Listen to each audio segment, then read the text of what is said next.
Apa bedanya pondok pesantren sama kerajaan? Ya, untuk mengatakan pesantren itu sebagai sebuah kerajaan kecil, memang sebenarnya agak sensitif juga. Tapi bener. oke lah, mari kita bahas. Setiap kiai sebagai otoritas tertinggi itu memang punya ciri khas sendiri dalam mengelola pesantren. Feodalisme itu asal mulanya dari sosial ekonomi, bahwa masa pembelajaran memang ada istilah mengabdi. Nah, apakah mengabdi itu sama dengan interaksi patron klien dalam feodalisme? Kalau adab itu cahaya, gimana biar cahayanya nggak berubah jadi bayangan kekuasaan? Gus Faris Muhammad Mirza. Gus. Jadi dari teman-teman kita udah ngeriset Gus, ada dapat tiga fakta menarik tentang Gus Mirza. Yang pertama ini Gus Mirza pernah menempuh pendidikan di Paris, Prancis dan di pesantren Lirboyo. Itu benar apa enggak Gus? Yang Paris itu dulu cita-cita ya. Yang Lirboyo ya. Semoga lah nanti yang Prancis gitu ya. Liburan Gus ya, di Paris. Kalau di Lirboyo berapa tahun Gus? 3 tahun. 3 tahun. Berarti sanawiyah? Iya, sanawiyah. Sanawiyah. Oke, jadi yang Paris itu hoax. Jadi mohon maaf kepada netizen atau penonton. Jadi teman-teman risetnya itu dari ChatGPT. Jangan ditiru. Tapi yang Lirboyo benar. Terus yang kedua, pas MTS, Gus Mirza itu kalau ujian beres duluan. Habis itu ditinggal tidur. Ini kesaksian daripada guru-guru dan juga saya tanya kepada temennya Gus Mirza. Itu benar gak Gus? Mungkin karena saya tidur jadi saya lupa ya.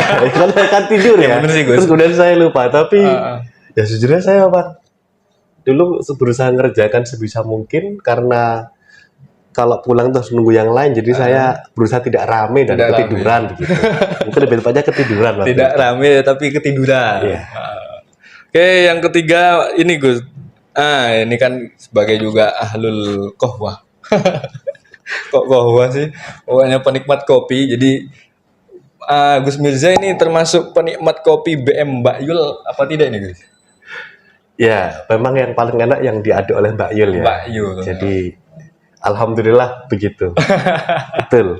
Jadi fakta ya teman-teman. Jadi beliau seorang penikmat kopi BM.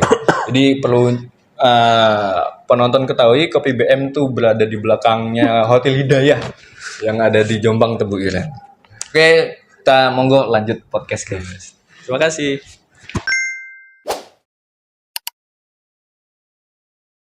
Oke, selamat pagi, selamat siang, selamat sore, selamat malam pemirsa para santri ataupun pemirsa yang ada di rumah. Jadi pada kali ini di Suara Para Santri lewat channel Suara Tebu Ireng, kita lagi podcast atau lagi wawancara bersama narasumber yang bisa dibilang bahasa coro aluse iku patokane arek-arek enom sing saiki. Beliau juga termasuk vokal Dewa 19, yakni Gus Mirza. Halo.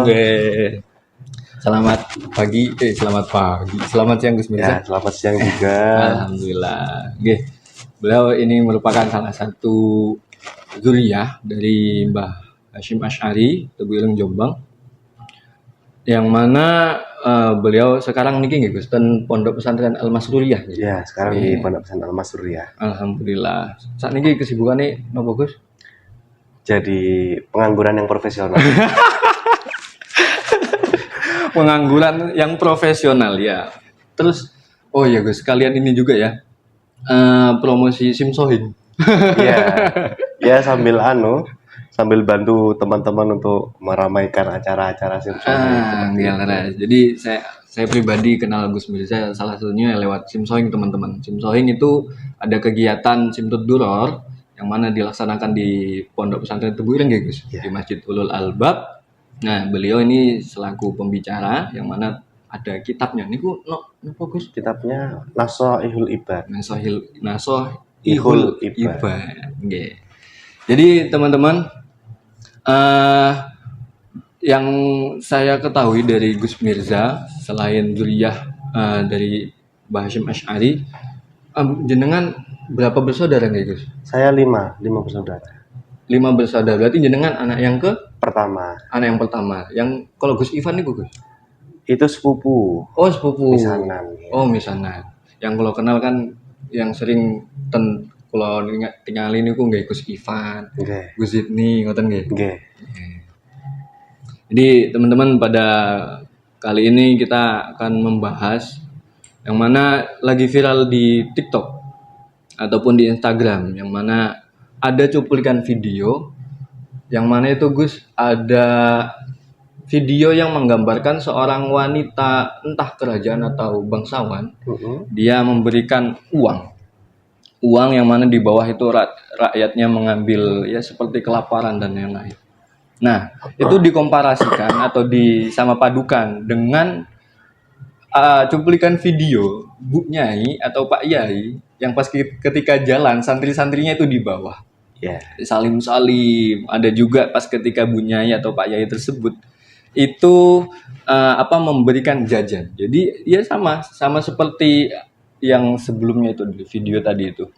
Nah, secara tidak langsung banyak di komenan-komenan tersebut Gus, itu banyak yang mengatakan ya apa bedanya pondok pesantren sama kerajaan, Ya. apa ya kalau bahasa Jombang Selatannya feodalisme.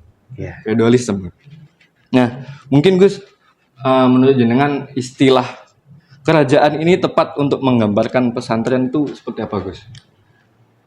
Ketika pesantren memang sebenarnya agak sensitif juga, tapi okelah mari kita bahas. Sebenarnya untuk mengatakan pesantren itu sebagai sebuah kerajaan kecil, saya kira itu tidak bermakna kerajaan secara letterlek ya. Bahwa kerajaan itu, kenapa sih kok pesantren itu sering disebut sebagai kerajaan kecil? Karena dalam kehidupan pesantren, setiap kiai sebagai otoritas tertinggi itu memang punya ciri khas sendiri dalam mengelola pesantren.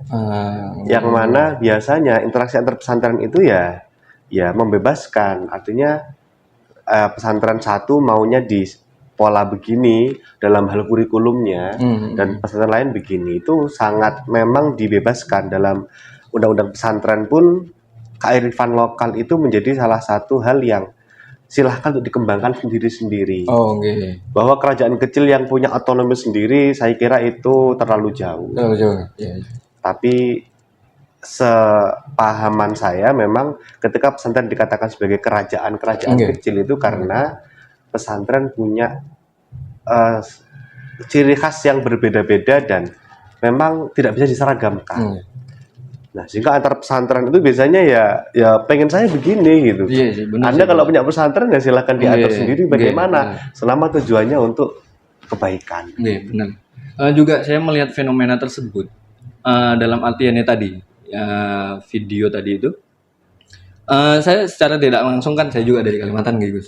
Jadi datang ke Jawa, yang biasanya ada di Kalimantan ketemu sama gurunya ya salim seperti biasa. Terus pas ketika sudah mondok baru saya mengetahui fenomena semisal ketika habis seorang kiai ceramah, itu teman-teman rebutan itu.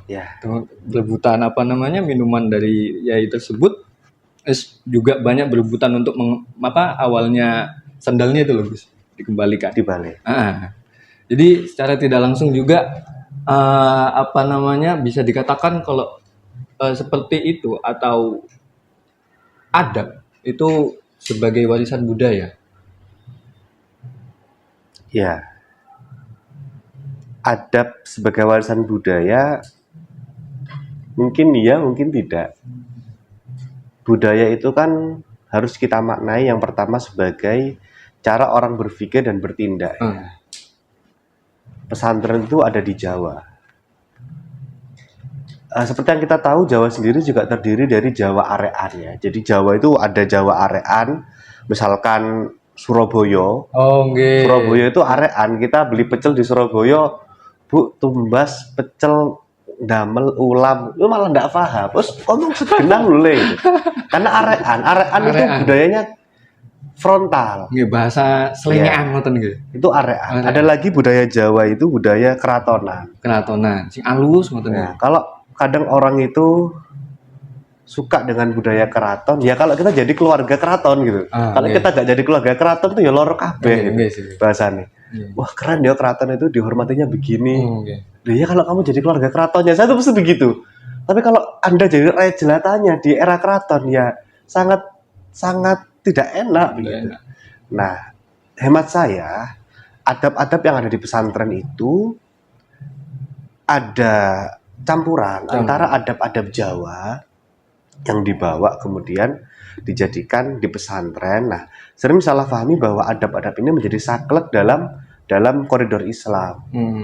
Seperti misalkan dengan beberapa masyayikh Timur Tengah, itu mereka lebih santai. Kadang cium tangan tidak mau. Oh, nggih. Kadang interaksinya Langsung lebih cair. diambil ngoten gitu. Ya. Kalau kita cek juga dalam pesantren antara Jawa Timur, Jawa Tengah, Jawa Barat itu juga berbeda pola Oh, interaksinya. nggih. Pesantren Jawa Barat itu lebih akrab dengan gurunya. Kalau pesantren Jawa Timur itu lebih sungkan dengan gurunya. Sungkan. Sampai-sampai dengan Hormat. gurunya itu kadang takut atau karena saking sungkannya. Kalau di Tebireng sendiri malah kita moderat dengan guru ya ada interaksi tapi juga tidak sampai kemudian melebihi adab. Artinya adab yang ada di pesantren itu memang sangat sangat penuh dengan kearifan. Tapi kalau itu sudah keterlaluan, misalkan sampai harus jalan ngesot, Nggih. itu juga saya kira tidak perlu sampai begitulah. Artinya kalau dalam fikih pun Nggih sih. artinya ruku itu sudah maksimal. Nggih, begitu. nggih. Kalau terjadi seperti itu, bisa asumsi saya itu lebih kepada interaksi antara budaya Jawa dan juga dengan budaya yang kemudian diatasnamakan adab yang banyak orang mengira itu sebagai interaksi keilmuan Islam. Gitu.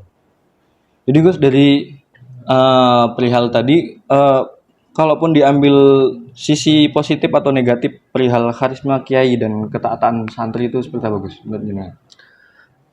Ya, sebenarnya podcast ini tidak bisa singkat ya. Nggih. Kalau untuk mengulas secara komprehensif Nggih. terkait karisma kiai, kita coba ambil teori dari Max Weber misalkan. Dia punya teori ada otoritas tradisional, ada otoritas karismatik, ya. Ada satu lagi otoritas, ya Allah kok saya lupa, legal apa begitu. Otoritas tradisional itu berarti mengatasnamakan adat-adat yang telah lama berjalan, seperti adanya adat, oh ini ada pamong desa. Oh, Pak Polo. Ya, ada lagi otoritas karismatik. Nah, ini yang sering dipakai di pesantren. Bahwa pemilik otoritas itu didasarkan pada karismatik. Misalkan kedalaman ilmu agamanya. Belum lagi dalam daerah-daerah tertentu karomahnya, gitu ya. Dalam daerah lain barokahnya. Pesantren itu main di sini, kalau enggak antara otoritas tradisional dan otoritas karismatik. Tapi yang terpenting itu tidak masalah karena kalau otoritas karismatik itu diidentikan dengan feodalisme, ada beberapa poin yang memang tidak sinkron. Feodalisme itu asal mulanya dari sosial ekonomi, bahwa landlord atau tuan tanah itu menjadi patron, ya bahasanya patron terhadap kliennya, yaitu orang-orang yang membutuhkan perlindungan dia. Jadi patron klien. Nah, sedangkan otoritas karismatik itu orang mendatang ke dia karena ini kita pakai bahasa pakai bahasa teori sosiologi dulu ya. Karena dia merasa bahwa orang ini itu memiliki ilmu yang ingin dia capai, ingin dia pelajari, ingin dia tiru. Nah, yang paling mendasar bahwa dalam feodalisme itu apa ya? Faktor pendorongnya itu bukan ilmu, tapi memang sistem yang membuat orang itu tidak bisa berkembang karena dia bukan tuan tanah misalkan, atau dia Oh, bukan pemilik usaha iya. misalkan. Dan dalam feodalisme itu orang yang menjadi klien, ya patron itu orang yang melindungi, klien itu orang yang dilindungi, tapi interaksinya tidak seimbang. Nah, si klien itu tidak akan mungkin memiliki kesempatan untuk setara dengan tuannya. Kalau Anda bapakmu pembantu misalkan dalam feodalisme ya, bapakmu pembantu, ya anakmu juga akan jadi pembantu. Tuannya ya tetap sama ini tadi, itu Dan feodalisme. seterusnya dari Dan anak. tidak bisa naik status sosial. Oh, Sedangkan dalam interaksi pesantren itu, dalam masa pembelajaran memang ada istilah mengabdi. benar. Nah, apakah pengabdi itu sama dengan interaksi patron klien dalam feodalisme? Saya kira tidak. Pengabdian dalam pesantren itu dalam bentuk, kita ganti teori, dalam teori pesantren itu dalam bentuk pelengkap ilmu. Tapi pengabdian itu tidak membuat si pengabdi ini status sosialnya terhambat. Meskipun misalkan saya sebagai santri tahun ini mengabdi, tahun depan saya punya pondok sendiri lebih sukses dari pondok saya yang lama, itu sangat mungkin. Sehingga status sosial itu tidak terhambat, apalagi terhalang. Itu bedanya. Maka kalau memang memang saya kira yang paling menyedihkan dari turunnya minat baca itu adalah tingginya minat komentar gitu. Iya sih. Minat bacanya kurang tapi minat komentarnya itu tinggi, sehingga dalam ngata-ngatain itu ya ayo, Lebih gercep memang ya, ada salahnya lah Iya. mungkin pesantren. Bukan mungkin ya, pasti ada salahnya.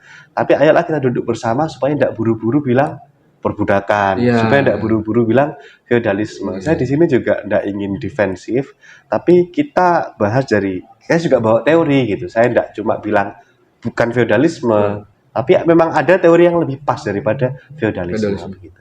Oke. Jadi dari sisi positif dan negatif itu Gus, kiranya kan pesantren diwariskan turun-temurun. Yes. Menurut Gus, apakah pola ini lebih membawa manfaat atau justru tantangan, terutama di era digital yang serba terbuka, Gus? Ya, itu tantangan. Memang yang artinya sebenarnya sejak beberapa tahun, lampau 5 tahun yang lalu, saya sudah pernah membaca sebuah tulisan yang menarik. Apakah otoritas religius itu bisa diturunkan berdasarkan nasab? Yang kita tidak pernah tahu apakah kualitas anak dari seorang yang memiliki otoritas karismatik atau otoritas religius itu ternyata sama dengan bapaknya, kan begitu. Okay. Nah, di sini agaknya memang PR pondok pesantren di situ. Bagaimana menentukan penerusnya, apakah dari segi nasab saja? Karena seorang guru itu mulia karena ilmu ya, karena ilmu itu suatu yang mulia dan dia menyampaikan ilmu, maka si penyampai itu, si guru itu juga ikut mulia. Nah, hanya saja memang dalam teks-teks kitab kuno, dalam teks-teks kitab kuning, memang salah satu bentuk memuliakan guru itu adalah memuliakan anaknya. Nah, tapi apakah anaknya secara otomatis menjadi pemegang otoritas religius? Ya sangat debatable gitu. Kalau ternyata secara kualitas sama dengan orang tuanya, ya it's okay. Tapi dalam hal menghormati dan mengikuti itu kan dua hal yang berbeda. Ya, jadi saya di sini tuh emang dilema ya, sebagai juga orang pesantren, tapi memang berdasarkan dinamika yang terjadi belakangan ini kita harus terbuka gitu loh. Kita tidak boleh menganggap masukan dari orang luar pesantren sebagai serangan gitu. Ya mungkin mereka peduli sehingga mereka kemudian memberi saran. Tapi itu tadi memang dalam meneruskan otoritas religius itu sangat harus hati-hati, karena ingat, otoritas karismatik atau otoritas religius itu orang mengikuti si A karena dia punya ilmu yang mumpuni sehingga dia mengikuti. Ketika anaknya ternyata keturunannya ternyata sama, ya no problem itu. Yang jadi problem adalah ketika anaknya tidak sama otoritasnya. Apakah kita harus mengikuti atau ya Tidak. sebagai menghormati? Yang kita harus pahami dua hal itu berbeda antara mengikuti dan menghormati. Oke Gus, jadi dari beberapa pertanyaan tadi, mungkin ini yang terakhir, yang mana bagaimana pandangannya Gus Mirza sebagai bagian dari keluarga besar pesantren terhadap isu ini? Ya, mungkin saya akan sedikit flashback. Awal-awal saya berinteraksi dengan santri itu, saya mengalami sebuah dilema ya. Karena saya mau tidak mau harus berkontribusi di pondok, saya berinteraksi di pondok. Santri itu kadang kalau salaman tuh cium tangan. Yang saya rasakan saat itu, saya tentu tidak nyaman gitu. Karena siapalah saya kok sampai ketika salaman harus begitu. Sampai suatu hari saya membaca suatu tulisan yang bahwa termasuk haknya murid itu adalah bersalaman dengan gurunya. Apakah gurunya nanti ketika disalami merasa sombong, wah aku disalami atau nanti ketika disalami dia bisa menjaga hati, itu urusan gurunya gitu. Apakah gurunya nanti mau merasa jumawa, ya itu terserah gurunya gitu. Tapi yang terang, saya sebagai santri juga berharap bisa musafahah, mencium tangan guru saya gitu. Maka yang bermasalah itu yang menjadi masalah itu si guru bisa tidak menempatkan hatinya supaya tidak jumawa. Dalam merespon banyak isu yang terjadi di pondok pesantren belakangan ini, terutama terkait feodalisme dan yang lain-lain. Yang pertama, pondok pesantren itu banyak ya. Ada pondok pesantren yang mayoritas kelompoknya adalah masyarakat rural. Lurah apa nih Gus? Masyarakat pedesaan. Oh, pedesaan. Ada pondok pesantren yang mayoritas komunitasnya itu masyarakat urban, perkotaan. Yang masing-masing ini meskipun namanya pondok pesantren, tapi secara budaya dia akan berbeda. Ketika feodalisme itu dikatakan sebagai identik dengan pondok pesantren, saya kurang setuju karena dua hal ini berangkat dari motivasi yang berbeda. Kami di pondok motivasinya adalah bagaimana meraih ilmu dan bagaimana bisa mendapat ilmu yang bermanfaat. Bentuk-bentuk khidmah di pondok pesantren itu memang orientasinya bukan uang. Artinya kalau setiap pekerjaan yang tidak dibayar itu dikatakan perbudakan atau feudalisme, kurang tepat juga gitu. Karena motivasi kami memang bukan ke sana, dan apakah boleh? Ya boleh banget itu. Nah, sehingga dalam mencerna isu ini memang pembaca atau pengamat pesantren harus tahu awal dasar perbedaannya dulu sehingga dia bisa menghukumi apakah pesantren feodalisme atau enggak. Tapi tentu saja di pesantren memang harus ada koreksi. Misalkan yang pertama masalah kenapa sih kok harus bungkuk-bungkuk banget sampai jongkok? Saya kira enggak perlu begitu juga kok. Interaksinya itu kan apakah itu cara Islam atau cara budaya-budaya masa lalu yang sebenarnya Islam juga nggak mengharuskan begitu, itu harus kita koreksi juga gitu. Pertama itu. Yang kedua, pengkultusan tanpa apa namanya ya, tanpa memungkinkan untuk, artinya gini, kita kadang terjebak dalam logical fallacy bahwa apa yang dikatakan oleh guru saya pasti ada pastinya Pasti. ya, pasti Pokoknya. benar, pokoknya itu juga tidak baik. Dalam dinamika ilmu pengetahuan ya harus terjadi dialog gitu. Apakah Imam Syafi'i selalu setuju dengan Imam Malik? Tidak, dan boleh selama punya dasar. Nah, artinya kepatuhan terhadap otoritas karismatik itu tidak boleh sampai membungkam perbedaan pendapat. Apakah boleh? Ya harusnya boleh, karena kita belajar teks fikih pun selalu mendapatkan perbedaan pendapat. Nah, artinya dalam dinamika-dinamika ini, saya cukup sedih ya ketika pesantren dikatakan jual agama, ketika dikatakan feodalisme, apalagi perbudakan.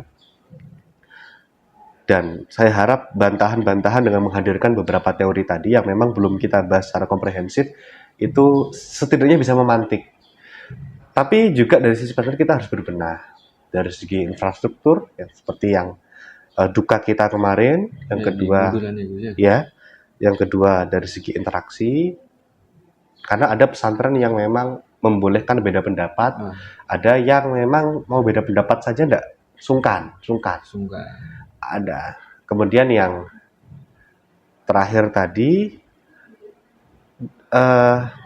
pesantren karena ada yang rural, ada yang urban, itu juga enggak boleh memandang pesantren yang rural saja. Kita juga punya model pesantren yang urban kok, yang sudah modern, yang sudah baik dari segi tata kelola. Nah, memang nanti antara yang urban dan yang rural itu sangat berbeda. Kalau urban itu semua apa kata kalau yang rural itu semua apa kata kiai, baik otoritas tertinggi. Kalau kita udah masuk pesantren urban, kita udah punya sistem. Itu bedanya begitu. Oke, sangat menarik sekali ya teman-teman pemaparan dari Gus Mirza. Mungkin ini yang paling terakhir, Gus. Jadi perihal tentang yang mengutip itu ada, kalau adab itu cahaya, gimana biar cahayanya nggak berubah jadi bayangan kekuasaan? Ya, kalau adab itu cahaya, gimana supaya cahaya itu tidak berubah menjadi bayangan kekuasaan? Bayangan kekuasaan. Bahwa karena kita berangkat dari otoritas karismatik atau religius, seorang santri itu perlu sekali beradab. Kita sebagai santri itu lebih sedih ketika dikatakan tidak punya adab daripada bodoh. Misalnya, kamu ini kok gak pintar-pintar kok gitu. Itu ya mungkin saya harus belajar lebih keras. Tapi kalau saya dibilang kamu ini kok gak punya adab, itu hati saya akan hancur gitu. Tapi bagaimana supaya adab terhadap guru, terhadap sosok pemegang otoritas religius tidak sampai disalahgunakan ya tadi.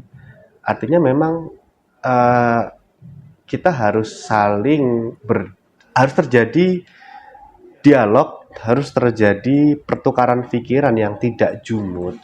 Sehingga seperti misalkan ketika Nabi perang ya, ketika Nabi itu mau menentukan strategi perang, sahabat itu memberanikan diri untuk bertanya, ya Nabi, ahadza wahyun am ra'yun?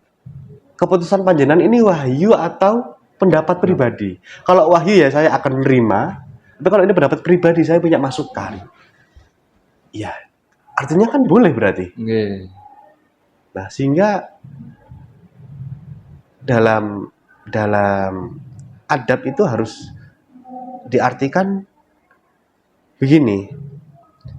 Bagi saya santri yang bertanya di pelajaran itu beradab, karena berarti dia sudah bersiap materi, sudah menyimak dengan bagus, kemudian dia muncul kejanggalan. Tapi kalau santri itu diam, ketika saya tanya, ada pertanyaan, diam lagi. Paham apa enggak? Diam lagi. Waduh. Apakah diam itu berarti beradab? Ya belum tentu. Bagi saya santri yang menyimak dengan baik dan dia punya kemuskilan itu adalah adab dalam mencari ilmu, yaitu menyimak dengan baik. Nah, jadi adab itu jangan disalahgunakan sebagai suatu kepatuhan absolut ya. Itu yang jangan sampai dimaknai begitu. Karena kalau begitu nanti akan ada kekuasaan yang absolut dan seakan-akan tidak boleh dipertanyakan. Oke, sangat berkesan dan sangat istimewa pembahasan kali ini. Jadi mungkin cukup di sini podcast dari Suara Tebu Ireng, yang mana dari fenomena yang telah kita jabarkan dan juga telah dijabarkan oleh Gus Mirza. Semoga para netizen bisa memilih dengan cermat, jangan asal ceplas-ceplos, cocok logi dan lain-lain. Oke, sekian dari saya dan terima kasih Gus Mirza atas kerawahannya di podcast kali ini. Semoga jenengan sehat selalu. Amin. Semoga sampean dan semua teman-teman juga. Amin ya robbal alamin. Oke, cukup sekian. Terima kasih. Wassalamualaikum warahmatullahi wabarakatuh. Waalaikumsalam.